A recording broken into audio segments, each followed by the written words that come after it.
आज का मन्ना। क्या आपने परमेश्वर को बोलते हुए सुना है? बाइबल के पद, प्रेरितों के काम 7:2। जब हमारा पिता अब्राहम मेसोपोटामिया में था, तब महिमा के परमेश्वर ने उसे दर्शन दिया। प्रेरितों के काम 7:3। और उससे कहा कि तू अपने देश और अपने कुटुंब से निकलकर उस देश में चला जा, जिसे मैं तुझे दिखाऊंगा। प्रेरितों के काम 7:4। तब वह निकला। सेवकाई के शब्द, प्रेरणा और सामर्थ्य का दूसरा कारक परमेश्वर का बुलावा था। परमेश्वर अब्राहम से बात किए बिना उसके सामने प्रकट नहीं हुए। जब वह अब्राहम के पास आए तो उन्होंने उससे बुलाया। परमेश्वर ने अब्राहम से बात की। बुलाने का मतलब है बोलना। परमेश्वर की बात सुनना कोई छोटी बात नहीं है। जिस समय हम बचाए गए थे, हम सभी ने यीशु के दर्शन का अनुभव किया था।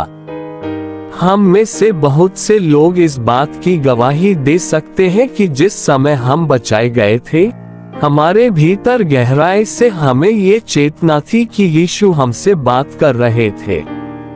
शायद जब आप विद्यार्थी थे, तब प्रभु यीशु आपके पास आए और पूछा, तुम यहाँ क्या कर रहे हो? आपने उत्तर दिया, मैं अपनी डिग्री प्राप्त करने के लिए अध्ययन कर रहा हूँ। तब प्रभु ने पूछा, किस लिए? आपने उत्तर दिया, भविष्य में अच्छा जीवन जीने के लिए। इसके बाद प्रभु ने पूछा, फिर क्या? तुम्हारे भविष्य के बारे में क्या? दूसरों के साथ प्रभु यीशु ने एक अलग तरीके से बात की है, ये कहते हुए, देखो तुम कितने पापी हो, कितने बुरे और गरीब हो।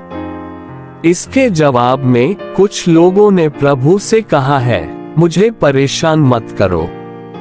फिर प्रभु ने कहा, मैं तुमसे प्रेम करता हूँ, मैं तुम्हें बचाना चाहता हूँ। क्या तुम नहीं जानते कि मैं यीशु हूँ? मैं तुम्हें तुम्हारी गरीब स्थिति से बचाना चाहता हूँ।